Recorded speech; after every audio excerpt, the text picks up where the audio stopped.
Assalamualaikum warahmatullahi wabarakatuh. Eh, Waalaikumsalam. Perkenalkan kami dari kelompok satu, em, mahasiswa Universitas Cyber Asia, Prodi Informatika kelas 401.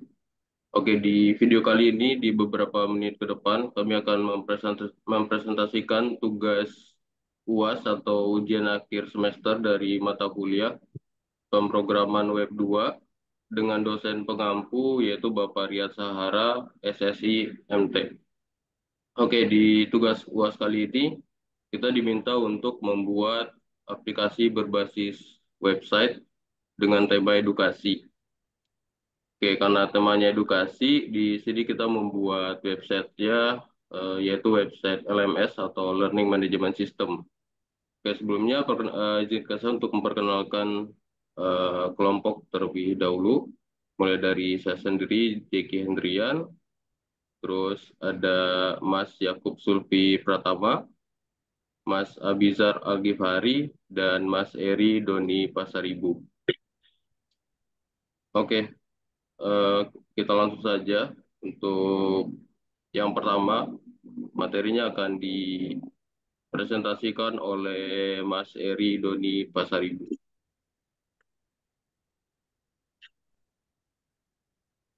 Sebelumnya kita bahas terlebih dahulu agenda yang akan kita bahas ya untuk tugas kali ini. Yang pertama itu ada introduction website, membuat database website, terus development source code, fitur pada website LMS yang sudah kita kembangkan, terus ada publish website dengan upload website ke hosting tentunya ya, supaya bisa diakses dari internet. Oke, untuk materi yang pertama akan dipresentasikan oleh Mas Eri Doni Pasaribu. Kepada Mas Eri dipersilahkan. Iya, terima kasih buat Mas Yakub dan buat Mas Jeki, buat Mas Abijar atas pembelajaran kelompoknya dan terima kasih buat eh, Bapak dosen telah memberikan kesempatan buat kita untuk bisa mengerjakan soal UAS ini ya. Sampai di hari ini kita semua keadaan sehat. Nah, di sini dapat bagian eh, pembelajaran daripada pembuatan daripada apa programmer ya. Nah, di slide sini bisa kita lihat apa itu industri introduction daripada website itu sendiri seperti itu. Nah, bisa kita lihat di sini bahwasannya website itu sebuah halaman web ya yang kita bisa bilang saling terkait yang dimana halaman web ini bisa diakses eh, melalui internet asal kita bisa terhubung koneksi kita bisa dapat mengakses internet itu dan website itu memang di open oleh umum seperti di dalam website itu banyak hal yang bisa kita dapatkan berupa teks ya, berupa gambar, berupa video atau animasi-animasi yang memang ini yang ingin kita cari daripada web itu sendiri. Nah, website ini sendiri itu bisa dibilang banyak keperluan tergantung apa yang mau kita cari daripada di dalam web itu sendiri ya baik itu dari segi pendidikan ataupun informasi-informasi teknologi ataupun seperti sekarang kita ini yang lagi dalam pembelajaran bisa banyak hal yang kita dapatkan daripada internet itu dalam tanda kutip hal positif yang bisa kita dapatkan seperti itu. Nah, di slide ini bisa juga kita lihat bagaimana proses daripada learning management system itu sendiri seperti LMS ya. Nah, LMS ini sendiri sudah banyak dipakai di dalam dunia pendidikan ataupun di dalam organisasi-organisasi yang memang memerlukan virtual online dalam proses pembelajaran seperti itu. Eh, yang dimana memang sistem manajemen pembelajaran ini adalah bisa dibilang secara virtual yang berupa aplikasi perangkat lunak ya seperti administrasi, dokumentasi, pelancaran, pelaporan, otomatisasi gitu ya dan penyampaian kursus pendidikan juga bisa dari LMS ini gitu. Nah, yang dimana memang memungkinkan semua mahasiswa, siswa ataupun dosen, pengajar itu sendiri bisa saling berinteraksi tanpa gangguan apapun, tanpa pembatasan apapun, seperti dalam hal kita di dunia nyata onsite sih, seperti itu. Oke, next.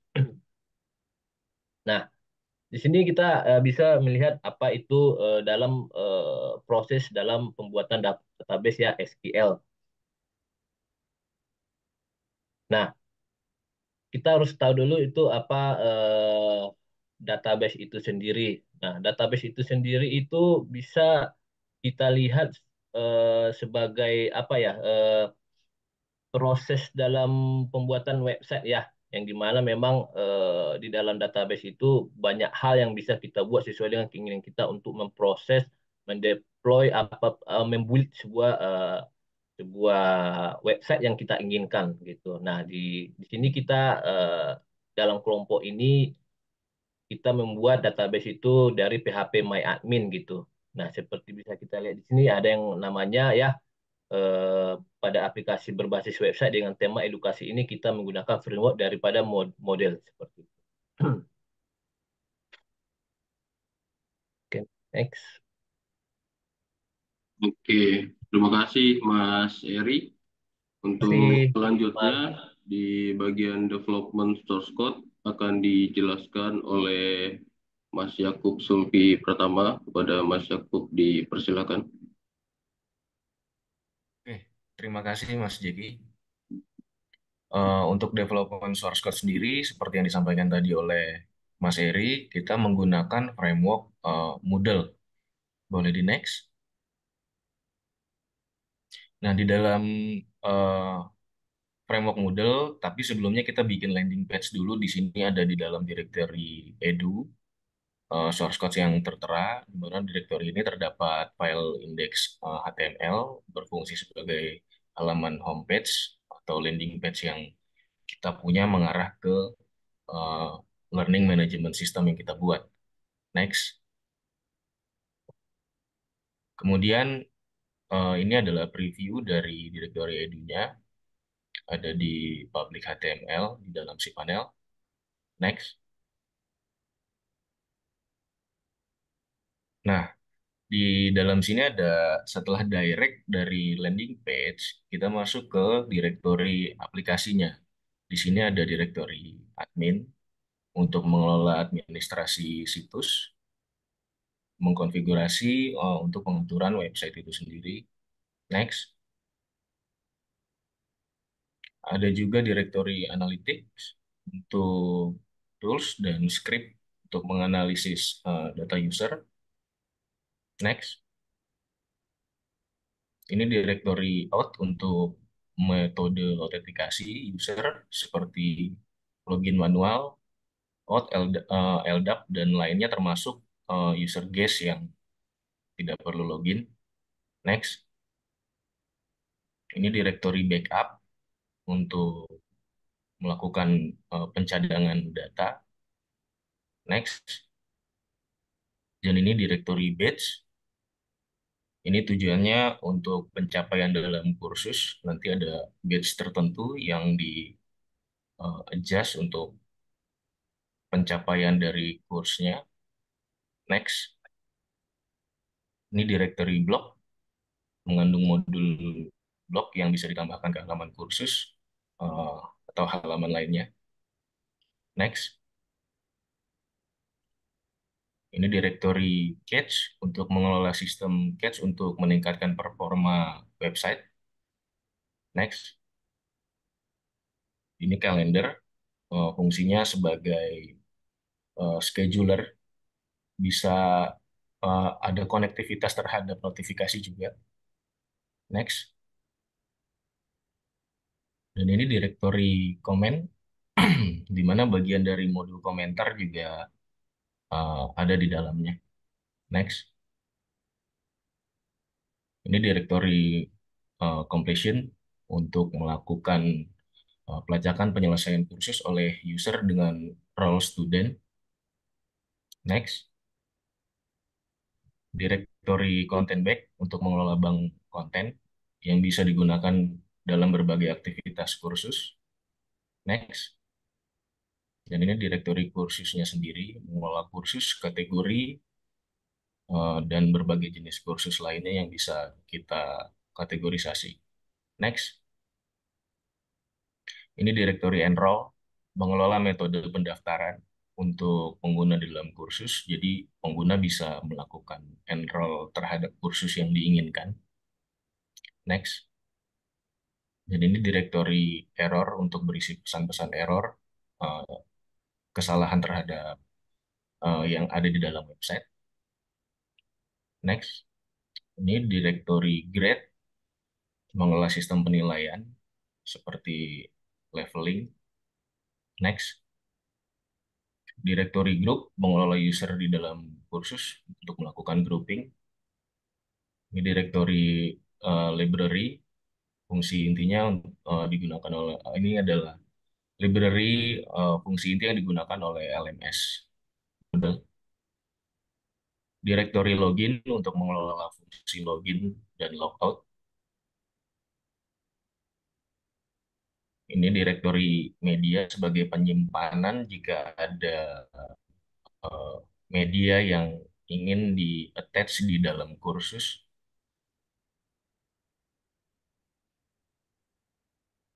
Ini directory Masas untuk mengelola sistem pesan internal antar user. Jadi ada sistem chat juga di dalam. Next. Directory question untuk mengelola pertanyaan seperti quiz.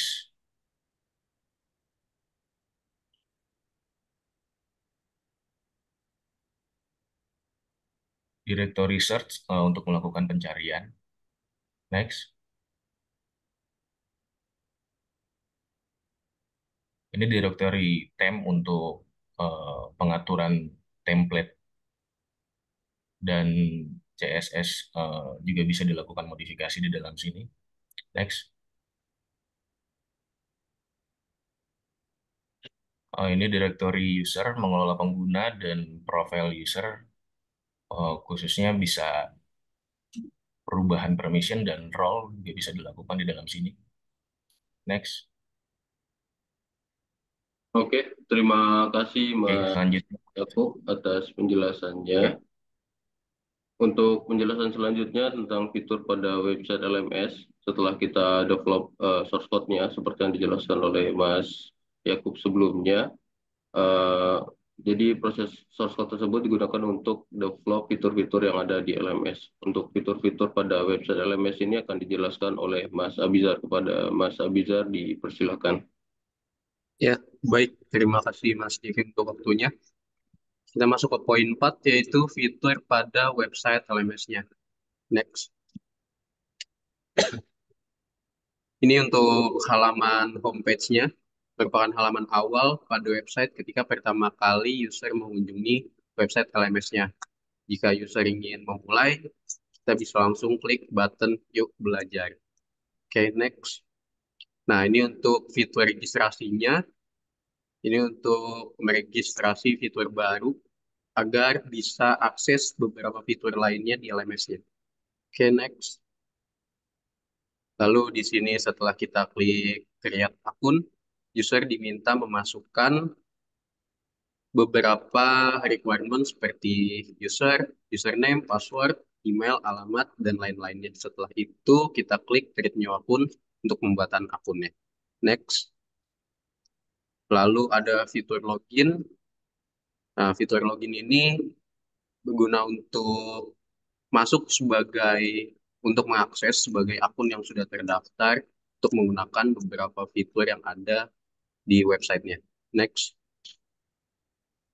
Untuk fitur enroll course ini fungsinya sebagai registrasi terhadap course tertentu yang diinginkan oleh user. Jadi sebelum kita masuk ke bagian course, kita terlebih dahulu harus melakukan fitur enroll ini.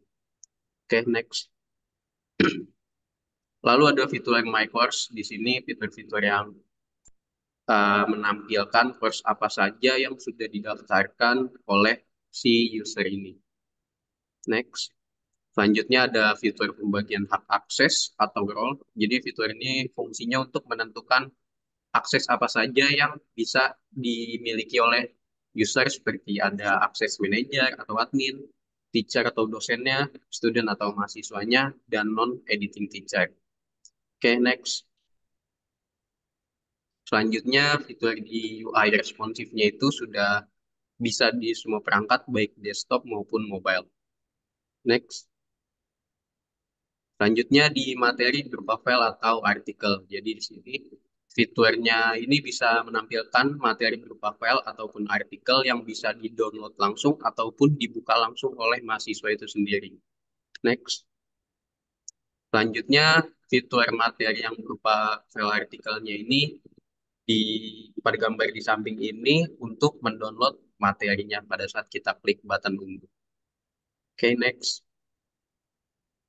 Lalu ada materi berupa video. Jadi fiturnya ini menampilkan materi berupa video yang sudah diberikan oleh dosennya agar bisa dilihat oleh mahasiswanya. Oke, next.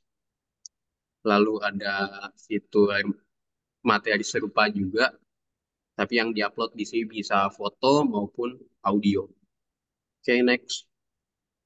Lalu tidak lupa juga ada fitur komentar di setiap materinya yang fungsinya sebagai wadah atau kolom komentar, bisa sebagai diskusi antar student ataupun antar dosennya sendiri di setiap sesi pertemuannya. Oke, next. Lalu ada fitur form diskusi yang sebagai wadah atau kolom untuk diskusi antara dosen dengan mahasiswa maupun mahasiswa dengan mahasiswa lainnya di course yang sama. Oke, next. Lalu ada fitur quiz untuk penilaian apakah si mahasiswanya ini sudah mengerjakan atau belum. Bisa sebagai absensi juga. Oke, next. Lalu ada fitur chat juga. Nah, ini berfungsi sebagai media komunikasi antara student dengan student ataupun dengan dosen lainnya.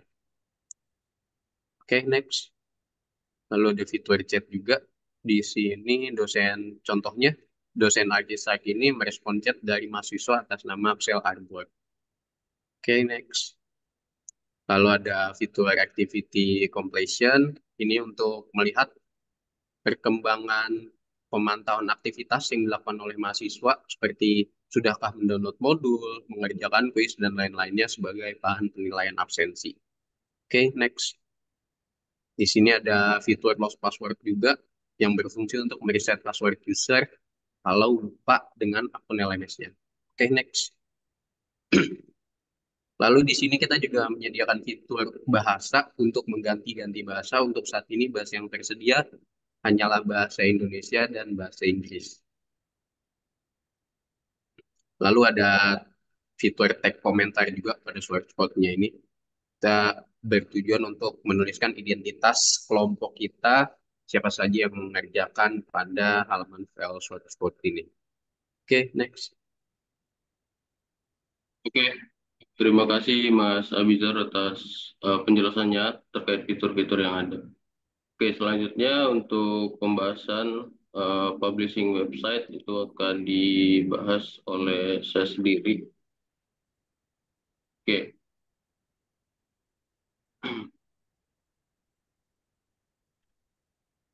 nah pastinya setelah kita melakukan pembuatan source code dan lain-lain, instalasi Moodle di server lokal misalkan, nah itu pasti kita butuh untuk upload website tersebut ke internet ya, terutama di cPanel, di mana nanti supaya website yang kita develop itu bisa diakses dari publik atau bisa diakses dari internet. Jadi bisa diakses dari manapun. Oke, ini untuk gambarannya website yang sudah jadi ketika website sudah diupload ke internet, di sini kita upload ke cPanel. Maka website tersebut bisa diakses dari internet, bisa diakses dari manapun. Nah, ini gambaran ketika website tersebut diakses dari desktop atau laptop, dan sebelah kanan ketika website tersebut diakses dari mobile atau HP. Oke, Selanjutnya mungkin kita coba demokan dari beberapa fitur yang sudah dijelaskan oleh Mas Abizar sebelumnya. Oke, nah di sini kita udah coba buka websitenya ya. Nah, untuk ini merupakan tampilan home, tampilan awal dari website LMS yang sudah kita download.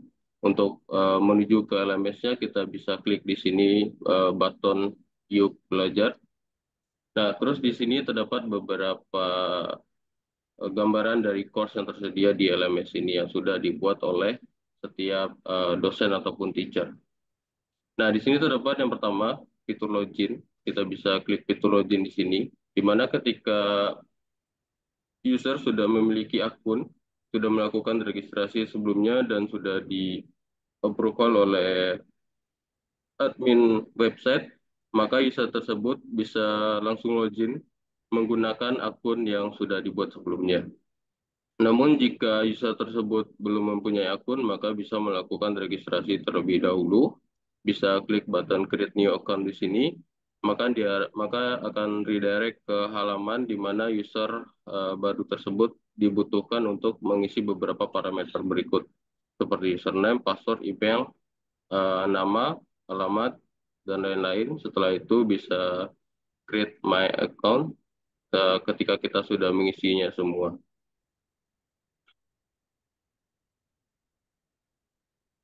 Oke. Ini kita anggap kita sudah mempunyai akun ya. Jadi ketika kita udah mengisi semuanya, terus kita klik create new account, maka nanti akan dikirimkan email ke admin atau nanti akan dikirimkan ke dashboard admin untuk dilakukan approval user tersebut dalam proses pembuatan akunnya. Ketika sudah di-approve oleh admin, maka user akun dari user tersebut sudah aktif dan bisa digunakan.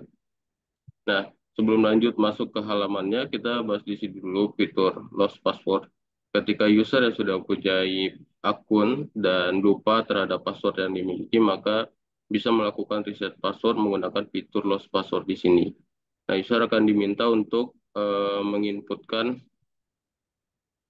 username ataupun email ya, yang dimiliki sebelumnya.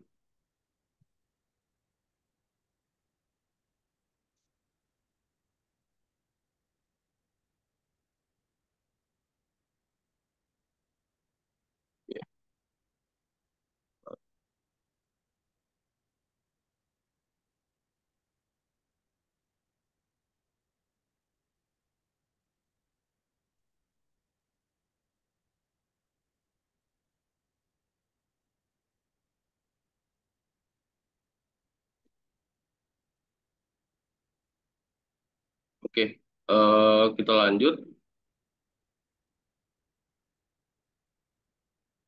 Ketika sudah memasukkan username ataupun email yang dimiliki oleh user, maka akan dikirimkan link untuk reset passwordnya nanti dan bisa diminta untuk membuat username password baru atau bisa dilakukan juga di sisi administrator. Nah, di sini kita coba masuk ke halaman websitenya menggunakan salah satu akun dari dosen ataupun teacher ya. Kita bisa menggunakan akun dosen.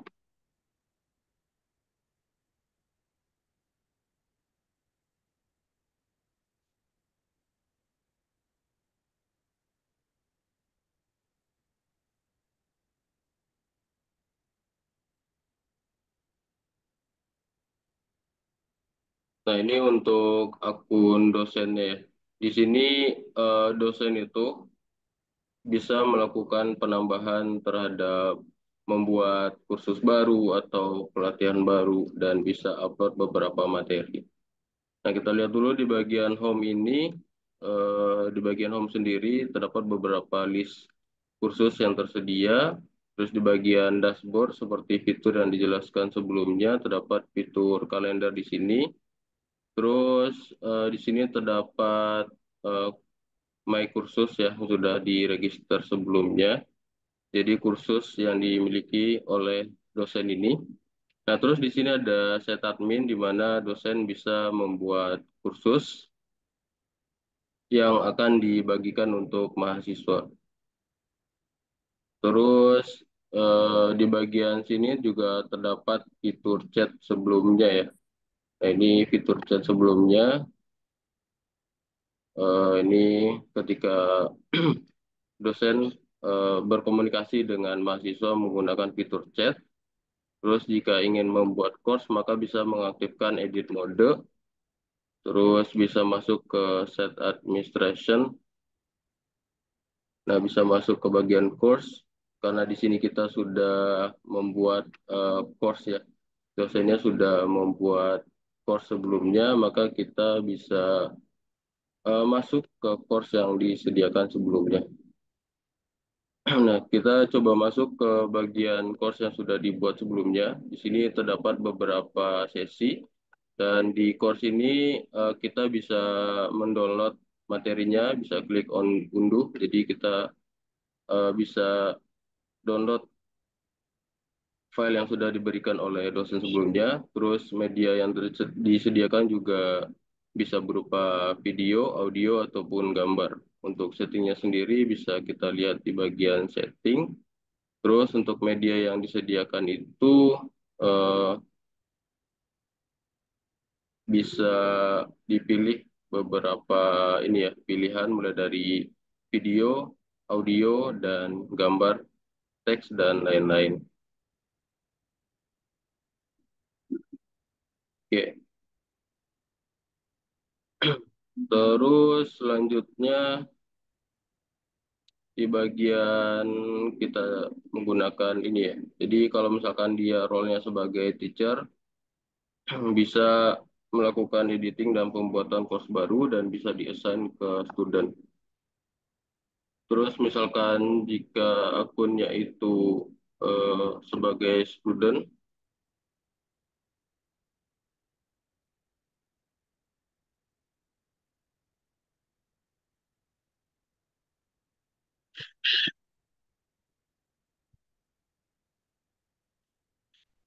jadi jika course-nya itu ya akunnya itu sebagai student, maka hanya bisa melakukan pengerjaan terhadap course yang sudah diberikan oleh dosen sebelumnya.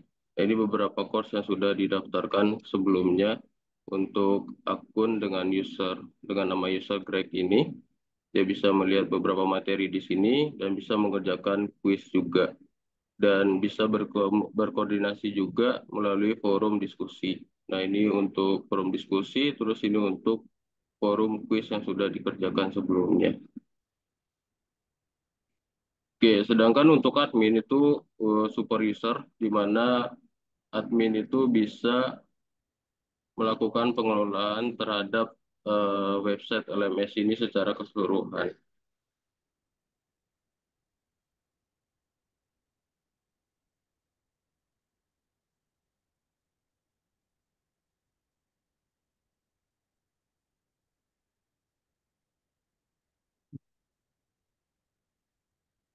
Nah, ketika kita mempunyai akun sebagai admin, maka kita bisa aktifkan edit modenya.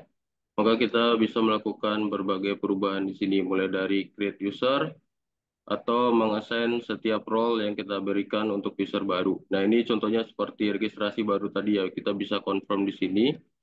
Nah, kita bisa confirm account, maka proses pembuatan akunnya sudah di-approve. Terus di sini kita bisa send role-nya juga dari masing-masing eh, user ya. Nah, bisa kita lihat di bagian ini. Oke, mungkin hanya itu yang bisa kita jelaskan untuk eh, tugas UAS kali ini. Masih banyak lagi fitur-fitur yang bisa kita develop di LMS ini. Kiranya itu yang bisa kami sampaikan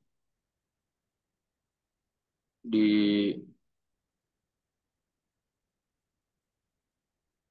mungkin cukup sekian tugas yang bisa kita sampaikan. Kurang dan lebihnya mohon maaf. Terima kasih banyak kepada teman-teman semua yang sudah mempresentasikan tugas UAS ini. Eh, Kurang dan lebihnya kami mohon maaf. Terima kasih banyak. Wassalamualaikum warahmatullahi wabarakatuh.